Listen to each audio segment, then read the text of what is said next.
Sud Radio, l'air du temps. Serge Guérin. Et on est très content de retrouver le sociologue Serge Guérin tout cet été. Bonjour Serge. Mes hommages, chère Laurence. Mes hommages. Professeur à l'INSEC Grande École de Paris et auteur entre autres de la Silver Economy pour les nuls. Alors, avec vous, avec l'été forcément, et on en parle, revient à chaque fois la question de la sécheresse, de la canicule, du manque d'eau, réchauffement climatique très visible. Est-ce que vous pensez que ça suffit pour changer de comportement? Je vous sens assez sceptique en la matière ou pas? En tout cas, vous avez raison. Alors, finalement, vous avez dit à chaque fois, c'est assez récent où on parle de ce sujet. Finalement, c'est comme un marronnier, on va dire, depuis 2 ou 3 ans. Oui. Ça devient... Hélas, évidemment, mais pendant très très longtemps, on n'en parlait pas. D'ailleurs, il n'y avait pas vraiment de changement. Rappelez-vous, il y a eu 1976, énorme sécheresse. Enfin, je dis rappelez-vous, vous n'étiez pas né. Aussi, mais j'étais quand même. Mais effectivement, 1976, il paraît que c'était plus que chaud, ouais. En fait, c'est 76, il y a eu 2003, une canicule avec plus de 15 000 morts. Des personnes âgées ultra majoritairement, et puis ensuite on n'entend pas tellement parler, puis bing, depuis 2-3 ans, alors l'année dernière ça a été une grande découverte, souvenez-vous de notre président de la République qui au moment des vœux de fin d'année disait qui aurait cru, ce qui avait un peu choqué, parce que évidemment ça, d'abord c'est pas une croyance, ce sont des faits avérés, des faits scientifiques. Voilà, mais en tout cas on voit bien que depuis 1 an c'est devenu vraiment quelque chose d'extrêmement récurrent. Alors pour autant, la société française, l'ensemble des gens sont pas nécessairement convaincus.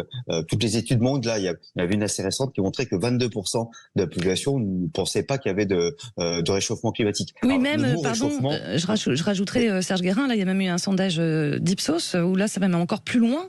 Et vous l'avez vu, cette étude, la proportion des climato-sceptiques aurait augmenté de près de 10 points en France, et 37% des Français n'adhèrent plus aux analyses scientifiques du GIEC.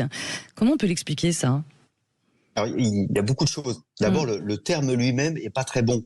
Parce que réchauffement climatique, il y a des moments où il fait très froid, il y a des moments où il y a des tempêtes de neige et tout ça. Donc les gens disent, on parle de réchauffement climatique, mais il a jamais fait aussi froid. Donc c'est la notion de dérèglement climatique qui serait sans doute, ou peut-être même faudrait dire de chaos climatique sur lequel il peut se passer des choses. Regardez, dans certaines régions de France aujourd'hui, il pleut là en plein mois de juillet. Vous voyez, il peut y avoir comme ça vraiment des interrogations très très fortes. Puis deuxième élément, mais même quand on demande aux gens, même les gens qui ont compris, on va dire, parce qu'il y a un consensus scientifique très fort. En fait, oui, il y a un réchauffement climatique qui pose plein de problèmes. Voilà. Mais même là, par exemple, quand on demande, mais c'est de la faute de qui, entre guillemets, un ami, Arnaud Zeyerman de VIA Voice, me montrait une étude qu'il a fait faire, seulement dans les gens qui sont convaincus qu'il y a un réchauffement climatique, 55% estiment que c'est de l'action humaine, 10% disent, c'est la nature, et 30% disent, c'est un peu des deux. Vous voyez que même là encore, il n'y a pas un consensus complet qui se fait. Il y a un consensus médiatique, on va dire, mais après, il y a un consensus des élites, on pourrait dire, mais ensuite les gens disent, j'en suis pas si sûr, je le comprends pas si bien. Oui, des élites, comme vous dites. Et d'ailleurs, dans cette étude-là, c'est plutôt les catégories populaires qui sont plus sceptiques. Alors, est-ce que ça vient aussi peut-être, je ne sais pas moi, des messages, par exemple du GIEC, qui sont peut-être pas assez vulgarisés, entendus ou mal posés, je ne sais pas. Alors, il y a 2 choses. Ce qui est extrêmement intéressant, là je prends ma casquette sociologue 2 secondes. Allez-y. Tu sais, on dit souvent, oui, heureusement, les jeunes sont tous écolos, mais les vieux, ils ont rien compris, des choses comme ça. En fait, c'est pas du tout une question générationnelle, c'est beaucoup plus une question sociale. Plus globalement vous avez fait d'études, plus globalement vous êtes dans des situations, disons, favorables en termes social, plus vous êtes convaincu et vous avez compris les enjeux. Moins vous êtes dans une situation sociale facile, plus d'abord vous êtes pris par d'autres sujets, et moins finalement vous êtes convaincu par cette question-là. On en revient au fameux slogan fin du mois, fin du monde, dont on avait parlé beaucoup. Absolument, ça joue en grande partie, parce que exactement c'est ça qui fait lien, c'est que finalement, ok, alors on vous dit il y a un dérèglement climatique, mais après il se passe quoi? Il y a des gens qui vous disent c'est la fatalité, quasiment on peut rien faire. Si on peut rien faire, ça me motive pas beaucoup, et puis je vais attendre que ça passe. De toute façon, je ne peux rien faire moi. Donc les gens disent, moi j'ai aucun poids là-dessus. Donc si j'ai aucun poids, j'ai même pas envie de m'y intéresser. Ou bien on vous explique, globalement la technologie va nous sauver. C'est un peu le discours gouvernemental. Si la technologie va nous sauver, donc moi j'ai pas tellement besoin de faire d'efforts. Et puis de toute façon, comme j'ai pas de poids sur la technologie, je vais attendre aussi que ça se fasse.